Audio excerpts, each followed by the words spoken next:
Муратова Гүлшан Тургуновна, Оку Керемет долбоорунун улуттук тренери. Оку Керемет долбоору Кадамжай районунда 2019 жылдан бери иш алып барып атат. Биринчи этабында окуу боюнча башталгыч класстардын көндүмдөрүн жогорулатуу боюнча окуу болуп өткөн. Онда 655 башталгыч класстын мугалимдери окуп, сертификат алуу алдында турушат. Ал эми экинчи этабында болсо математика боюнча окуу көндүмдөрүн жакшыртуу боюнча окуу жүрүп жатат азыркы учурда. Бул математика боюнча көндүмдөрүн жакшыртууда бул 10 модулга бөлүнгөн дагы азыркы кезде 5 модулду окуп атабыз. Бүгүнкү күндө бизде математика боюнча 455 мугалим окуп, азыр 4-5 модулдар боюнча ишин алып барып атышат. Бизде Кадамжай районунда жалпы 60 максаттуу мектеп камтылган. Ошол Масалиев атындагы орто мектебинде окутулуп атат, анан Учкоргондо Садридин Айни атындагы орто мектебинде мугалимдер окутулуп атат. Мен Халилова Айчүрөк, Жиделик толук эмес орто мектебинин башталгыч класс мугалими болуп эмгектенем. Биз бул Оку Керемет долбоору аркылуу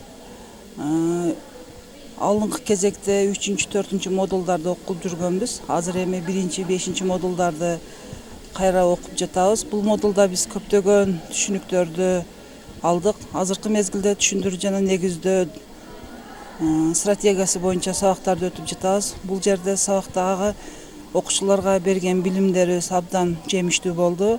Сабактарда балдар абдан кызыгып, ата-энелер менен чогуу биргеликте көптөгөн иш-чараларды өткөрүп жатабыз.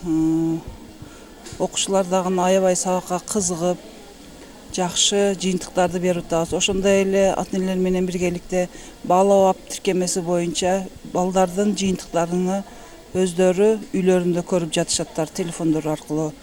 Алардын сабакка болгон жетишкендиктерин ар түрдүү схемалар аркылуу окуучулар көрүп жатышат. Тамаша айылынан Камбаров атындагы орто мектебинин башталгыч класс мугалими Алмаматова Равшан. Биз ушул керемет окууну Юсаид долбоорунун керемет окуу долбоорунда өз билимибизди өркүндөтүп жатабыз. Бул долбоордо өтө пайдалуу, жемиштүү сабактарды алдык. Биз жаш жеткинчектерге өтө жеткиликтүү билим берүүгө аракеттенип. Мен ушул кесипти тандаганыма өкүнбөймүн. Мына айлык маянабыз дагы көтөрүлүп калды. Биз ошол айлык маянаны көтөрүлгөндүгүнө байланыштуу биз дагы өз билимибизди аябай окуучуларга жеткиликтүү кылып берүүгө аракеттенебиз. Ал эми тек боштугунун аянты 361 метр квадрат болуп, анан мындан ошо кыйыр түрүндө суроолор болду. Анан баягыдай өзгөрүүсүз белгисиз. Маселе деңгээли боюнча кандай? Бул 4-чү деңгээлге. 4-чү деңгээлге. Мына экинчиси эмес жокса? Жок. Рахмат. Толуктоолор барбы? Азыр мына сиздерде өзү көрсөтүп турат. Мына эки фигураны жанаша көрсөтүш керек да, эгерде балдарга ушул эле маселени азыр 3-чү топ сиздер аткардыңыздарбы? 2-чи топ. Балдарга берүүдө мына фигураларды жанаша коюш керек дагы. Мисалы үчүн мына фигура менен бул фигура бирдей кеткенде мына карап турасыз. Көрсөңүздөр квадратты. Узуну канча болуп атат квадраттын? 22 болуп атат. Бул жагы дагы 22 болуп атат. Биз экинчи моделге келгенде мына ашыкча жерин гана мына ашыкча болуп турбайбы? Мына квадраттын ашыкча жерин өлчөп туруп эле 6 см болот. 6 см 22ге көбөйтүп туруп эле анан мынанын жалпы аянтыдан кемитип койсок эмне болуп чыгат экен? Экөөнүн айырмасы чыгат экен. Түшүндүңүздөрбү? Бул экинчи модель болуп эсептелет да. Азыр эгерде балдарга бергенде мынандай кылып берсеңиздер, балдар кыйналып калышы мүмкүн экен. Түшүнүктүүбү? Фигуранын негиздери издей турат да. Ооба. Ошон үчүн салыштырганда болбойт балдар. Азыр мына эки фигура эки башка болуп калат да. Балдарга жеткиликтүү берүү үчүн көргөзмөлүү кылып мына фигураны экөөнү жанаша бир жерде көрсөтүш керек да. Биринчи маселенин шартын жакшылап угуңуздар. Эки жер тилкеси төмөнкү сүрөттө көрсөтүлгөндөй бирдей узундуктагы тосмолор менен курчалган. Бардыгыңыздардын колуңуздарда маселенин шарты бар, а? Биринчи жер тилкеси узуну 22 см, туурасы 16 метр экен. Мына.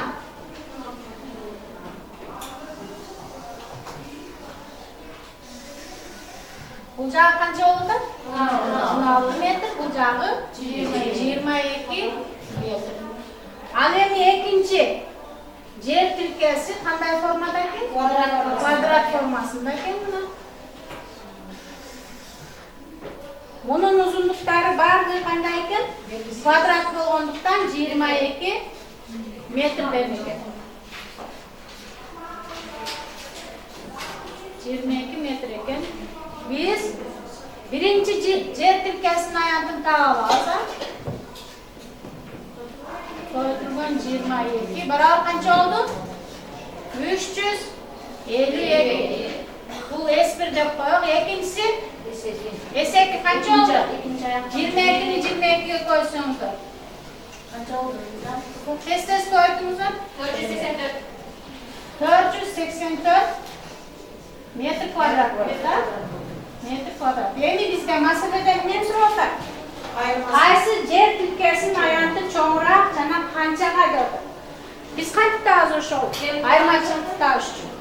484 метр. 352 квадраттан 484 alsak 8.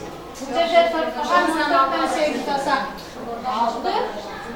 Oy 484'ten alırız. 484 emsi 352.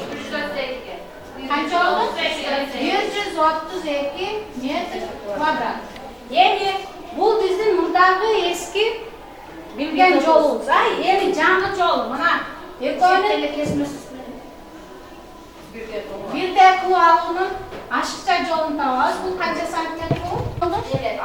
6 metr kvadrat olur. Emi altını 22'ye koydu. 332 metr kvadrat. Gördünüz mü neler? Tava alıp durup, ekonun birde bolgon jerin koyup durup, kemitip koysak, bizden maselemizin joluga jol çıkıp koyat. Şunun ayırmasını tavuş için şunu sotikka aylandırıp böyle. Sotikka aylandırıp bizim başlangıç klasında çok da. Yok. Negizi değil. Balgardı kıynayoşlar. Negizi nasıl olmuyor? Programada şolsa vermişler şunday desek. Kitepte de şunday gelgen. Aylandırganda şunu tutar olsak da olur.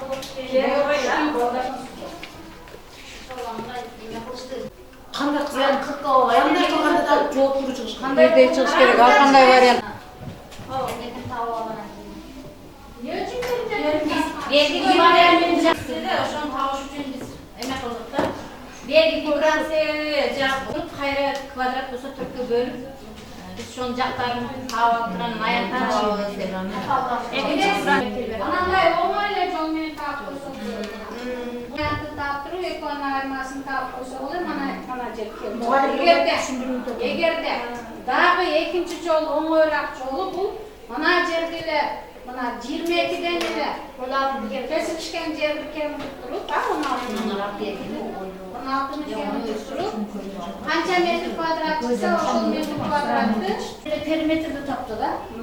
Ошол сенде туура периметрди таап туруп, балдар муну башкача жол менен аянып таап туруп эле ушунча болду. Эми демек анча сиздин сүрөтүңүздөгүнү жыйынтыктап койсо болот да.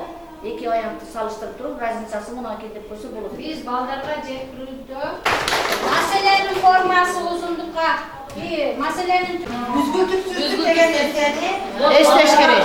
бош боштук калтырбай. Демек, этаптарына каралайын. Журналисттерге бул чоңдуктарды караш керек. Эмне кайсы чоңдук менен иштейбиз маселени. Аянттын чембирлигин табыш керекпи? Же болбосо узундуктун чембирлигин табыш керекпи? Анан бул чоңдукту эгерде аянттын табыш керек боло турган болсо, анда бунда кайсы чоңдуктар маанилүү? Эмнени билиш керек болот? Демек узундуктун чембирден тышкары. Андан кийин түз салыштыруу болот. Түз салыштырууда эгерде аян темасында отурган болсок, эки фигуранын аянтын салыштыраттар. Балдар көз аркылуу, божомол аркылуу, көрүү менен салыштырып көрөт. Салыштырып көргөндөн кийин стандарттуу эмес түрдө биз сөзсүз нени колдонобуз? Же манчаларды, же арышты, же алаканды, же чыканакты, же кадамды колдонобуз. Анткени балдар ошол стандарттуу эмес ченөө бирдигинин натыйжалуу эместигин байкаш керек. Анткени бирөөндө башка чыгат, бирөөндө башка чыгат. Ошондон кийин гана бул анан күндү келип ошону кайталай бербеңиздер.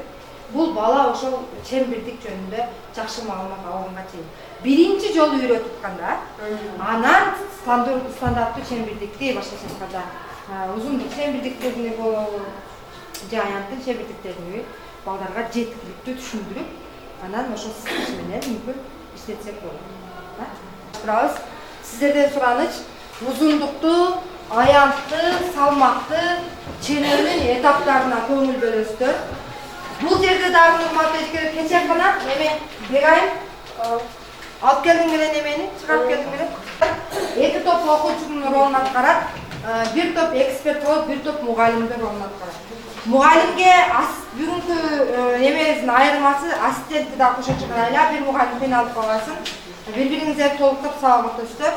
Анан бизде сабак тиркемеси бар, билесиздер. Сабак тиркемесинде эмнеге көңүл бөлүнөт? Башкача айтканда сиздердин сабагыңызга катышкан мугалим эмнелерди белгилеп отурат. Ошол боюнча сиздер белгилеп отурасыздар, карандашты пайдаланыңыздар, анткени 4 сабакка белгилөө жүргүзүшүңүздөр мүмкүн. Анан кийин сиздер өзүңүздөр копиялап аласыздар, баарыңыздар бирдей. Сабакка даярданганда ушуну эске аласыздар. Макулбу? Эксперттер кечегиндей жазбайбыз, мына менен белгилеп отурабыз. Сабак эле